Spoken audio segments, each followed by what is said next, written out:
Hello, everybody. So I wanted to get you oriented on how the Canvas page works.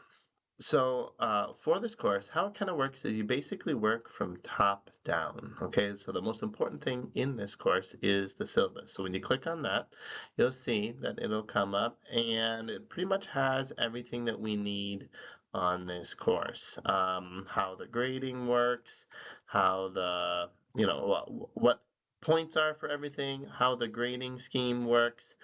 You'll notice I don't have like minuses. There is no B minus, C minus, D minus. And then some interesting stuff that you can all read about school policies. Spoiler alert, not that interesting. But then kind of how each unit goes. Okay. So when we go back here, I want to highlight this schedule for entire course. Okay, so when we click on that, brings us to this thing. So this should have everything that you ever will be due in this course, and basically the due dates for everything. So this is the intro module. You'll see it's due May 31st at 11:59 p.m. There's the academic misconduct, and then Unit 1. Unit 1 is the first like regular unit in this course where we have 13 of them. And you'll see that there's a beginning thoughts. We have to read the chapter in the book. Then there's some video lectures, a lecture and a book quiz, and then a podcast, and then a lab activity. And that's kind of how each unit goes. And we can see that that is then also there's pretty much the same thing as what's on the Canvas page. However, this is a nice handy schedule that I suggest you print off and you can like cross things out as you go down and get them done.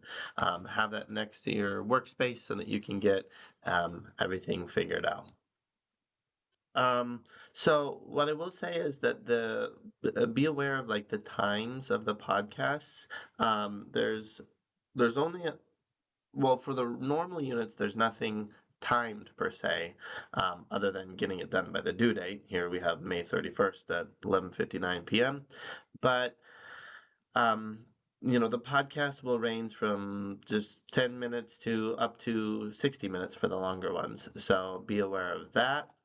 And then as far as another time issue is that the lab activities take quite a bit to do. So I'll click here on the environmental interview, and this is what comes up. And you'll see that basically we want to interview someone that you care about some environmental issues. Here's some questions for your interviewer, and then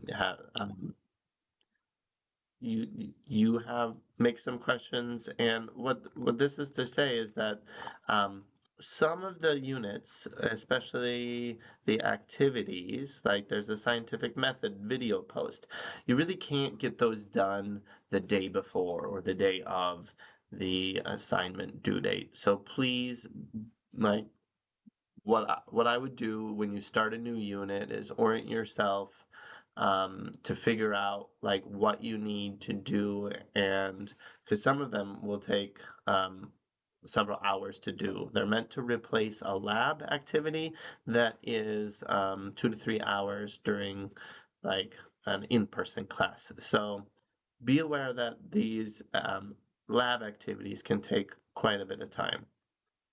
So then the units just, kind of go in order. And then after unit 5, there's exam 1. There is a 90-minute time limit on this. So that is the only real time limit kind of thing that you have in the course. But that's just there to make sure that you're studying for these exams. I know these exams are open book, open notes, open whatever, but you do need to prepare for them. Otherwise, you're not going to get done in the 90-minute time limit. So be aware of that. As we go down then in the units, let me actually highlight something in Unit 4. There's the pond water video upload, so be aware of that. That's going to take you some time too. And then as we go down to Unit 13 is the last unit. Note that Unit 13 and Exam 2, the final exam, are due Thursday, July 3rd. It's not a Saturday like everything else. That's just the last day of class. Um, there's the final exam. And then below this are all of the PowerPoints that you can look through in the course and use them. So if you ever have any questions or if you're new to Canvas, please let me know and we can talk about any issues that you might have.